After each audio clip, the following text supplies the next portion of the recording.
Welcome back. It is now day 31 of the government shutdown, and President Trump now has a suggestion for the Senate Republicans. Writing on Truth Social overnight, it is now time for the Republicans to play their Trump card and go for what is called the nuclear option. Get rid of the filibuster and get rid of it now. Some Senate Republicans have already rejected the idea, even though it means, as the majority in place now, they can reopen government on their own. Just the majority votes. More than 40 million Americans are facing the expiration of SNAP benefits tomorrow.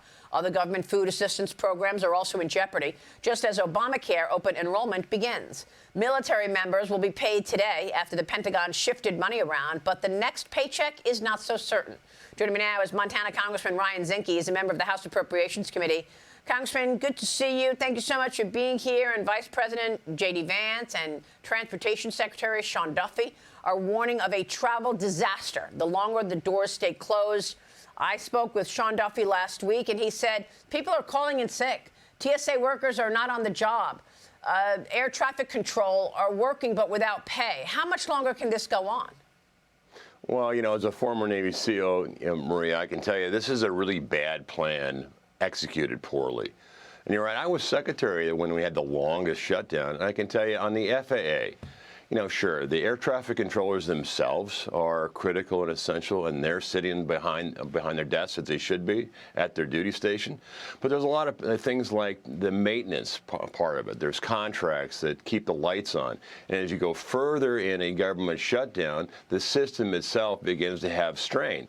It's going to be safe, but we're going to see longer delays. There's going to be less people showing up. You know, and look, there's a lot of federal employees out there that are going to be hurt by a government shutdown. And, you know, the government shutdown itself, you know, you can go a couple weeks, but as you pointed out, your economy is not great. There's a lot of strain. This injects another degree of uncertainty and distraction in the economy, and it's going to affect. And we're going to see WIC go away. We're going to see benefits of people that really need help. They won't be able to get it. Well, WIC being the women and children's support there. So what are you going to do? Do you think President Trump is onto something by saying it's time to kill the filibuster and just reopen this government on your own? Well, no doubt that the Senate is very difficult to predict, but the president is correct. This is going to hurt a lot of people that shouldn't be hurt. There's no excuse for a government shutdown. And this is not about policy. This is about protest. And we saw that during the protests. You know, what were they protesting about? You know, they do hate the president. They find him braggadocious. They find him a New Yorker. They don't like him personally. They don't question his policies, but they don't like him. So it's a protest. But at some point in time, you got to also look at, you know, what are they fighting for? So are you really fighting for open borders? Are you fighting for illegals receiving health care? Are you fighting for men playing women's sports, for, you know, transgender sexual mutilation of children? I mean, what are you fighting for? And this is not where America is. So I think at the end of the day, what's going to happen is this. I think the shutdown will probably go a little longer. I think that on the Democrat side, they want to show on the window, you know, how much health care is rising because of the open enrollment. Well, look, you know, Obamacare was supposed to solve all this, remember? And the Medicaid rolls are supposed to be down. Obamacare's costs are up 60%. There's more people in the Medicaid roll. If you want to discuss health care, let's discuss it. But we're not gonna give up on. We're not going to allow illegal immigrants to receive health care. We're not going to allow people not to work, you know, a volunteer service, you know, for medical care, for Medicaid. So our position is right where America is. Well, the issue is if you get rid of the filibuster, then when Democrats are in control of the White House and the Congress, then the Republicans won't have a say in anything. They'll just pass whatever they want with no filibuster. Well, Maria, you're exactly right. And you remember our founding fathers, you know, viewed the Senate as a saucer, you know, handling the spillover of the hot water from the House.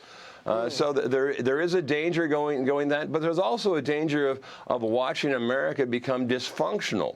You know, Congress is supposed to be doing our job and appropriating. That's what Article 1, Section 9 of the Constitution clearly states. And right. when the government all of a sudden is shut down, you can't appropriate, you know, the government becomes dysfunctional, and America deserves a lot better. So how behind are you on these appropriations bills now that you haven't even been able to do this for 31 days? Well, I surmise this. No matter what, something's going to have to come back from the Senate. And I think the date of 21 November is going to be adjusted forward. I've heard things from, you know, a CR all the way to the end of next election to the beginning of the year. I'm pretty confident on the House side, the appropriations are out of committee, so they're ready to go to the floor. We've passed 4. I think we can get the package across the floor to the Senate. Okay. But look, this is our job, Maria. Article 1, Section 9. This is our constitutional duty to appropriate. Right, of course. Meanwhile, I want to get your take on the president's trade policy, because there are some Republican lawmakers who are pushing back against the administration's move to increase beef imports from Argentina. House Ways and Means Committee Chairman Jason Smith sending a letter to the Agriculture Department and to Trade Ambassador Jamieson Greer. Writing in part, we are concerned that granting additional market access to Argentina, already one of our largest beef suppliers, will undermine American cattle producers, weaken our position in ongoing trade negotiations, and reintroduce avoidable animal health risks. Congressman, you share this position, right? Well, I can tell you what, you know, America first is America beef first. And America beef first, in my mind, is Montana beef first. I do know what the president was doing. He's looking at high inflation, high costs, high beef, and no different than what he's doing with oil prices and commodities, bringing the cost down because the consumer price inflation is a really big deal.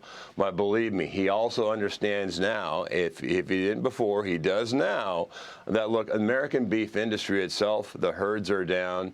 The infrastructure, you know, needs some help on it. We've had drought over the last few years, and the herd size is down. So having an America First beef policy is the right policy. Food security is national security, and he gets that. And I do believe we're going to see an executive order, you know, codifying some of the thoughts have been thrown around to make sure that that people understand the president's behind American beef. Well, the president constantly says how much he loves farmers, so I have no doubt that he's aware of the issues that farmers face. He says that all the time. Well, that's all right. And believe me, it brought a lot to the forefront that needed to be discussed. You have, you know, the processing and the supply chain of beef from the producers, also the lack of processing, at least the monopoly side of it. And there's a lot of producers that would like, the not a JBS, type of a system for processing, but distributed, so we can get, things like cool country of origin labeling and things back on track. So I can tell you the good thing is the Montana cattlemen, American cattlemen were heard, their voices are heard, the president heard, and I think we're going to get an executive order that makes sure that guidance in there from the executive is clear. All right, very good. We will watch for that. Meanwhile, elsewhere in foreign policy, Russia is launching a barrage of drones and missiles at Ukraine's energy infrastructure. Did so yesterday, killing 7 people, including a 7-year-old girl. This also forced nationwide power restrictions, and it comes as bipartisan Russian sanctions bill gains momentum in the Senate. Congressman, what do you want to see regarding Russia, and how will we end this war? Well, I think the president's been very clear on it, is stop the killing. There's as much as 5,000 people a day dying in that war. Russia's lost about 500,000, and Ukraine has probably lost 3 generations. So let's stop the killing. Clearly, Russia is the aggressor. The position that the president has taken is stop it where the lines are and negotiate an end. Remember, we're also putting a lot of pressure on Russia on sanctions. And we mentioned about oil prices. When oil prices dip below 60, and the president is doing everything he can to bring the oil prices down, that puts a lot of strain on Russia because their lifting costs and fully burdened, they have to have somewhere in the 50s. And there is no room to give a discount when oil prices are that low, and it is hurting Russia.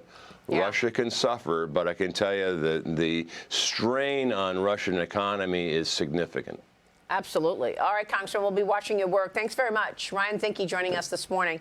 Thank you, sir. Always a pleasure, Maria. All right, stay with us. We'll be right back.